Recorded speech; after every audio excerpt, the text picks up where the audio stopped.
Claudine Barreto iyak ng iyak sa sinapit ni Dennis Padilla.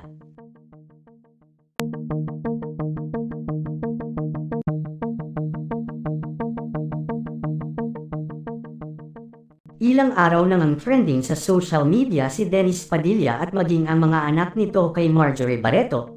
Nagugat nga ito sa naging kasal ng anak ni Dennis na si Claudia Barreto, matapos na maglabas ng galit at hinanakit ni Dennis sa naging pagtrato umano sa kanya ng kanyang mga anak kay Marjorie.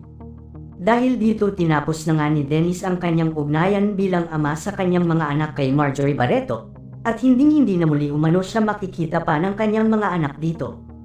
Kung makita man daw siya ng mga ito ay maaaring sa kanyang huling hantungan na nga daw.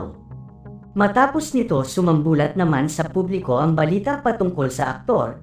Isang malungkot ngang balita ito dahil matapos nga ang ilang araw ay isinugod nga daw sa ospital si Dennis Padilla. Nakita na lamang daw ito sa kwarto nito na walang malay. Hinala ng pamilya nito ay dahil sa depression na naranasan nito nagugat ang nangyari sa aktor.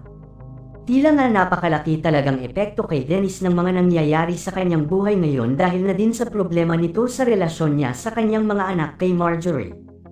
Hindi na bago ang isyu na ito sa publiko dahil makailang beses na nga na naglabas ni Dennis nang hinanakit niya sa kanyang mga anak na hindi niya umano maramdaman ang pagpapahalaga mula sa mga ito bilang kanilang ama. Masakit sa magulang ang hindi man lang siya igalang at kilalanin man lang ayon sa mga netizens. Kaya marami ang nakikisimpatya sa pinagdadaanang ito ni Dennis ngayon. Samantala matapos ngang mapabalita ang pagkakaospital ng aktor, napabalita din ang umano'y kritikal na kalagayan nito ngayon. Marami nga sa kaibigan nitong kapwa niya celebrity ang nagpaabot ng kanilang pag-aalala sa aktor.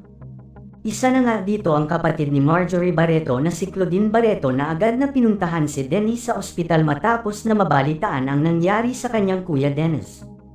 Matatandaan na sobrang close ni Dennis at Claudine at kung magturingan nga ang mga ito ay para na silang magkapatid.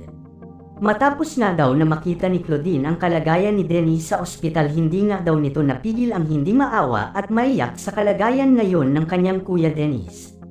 Hangad nga daw ngayon ni Claudine ang agaran nitong pagaling at malimpasan na nito ang kanyang pinagdadaanan sa kanyang buhay.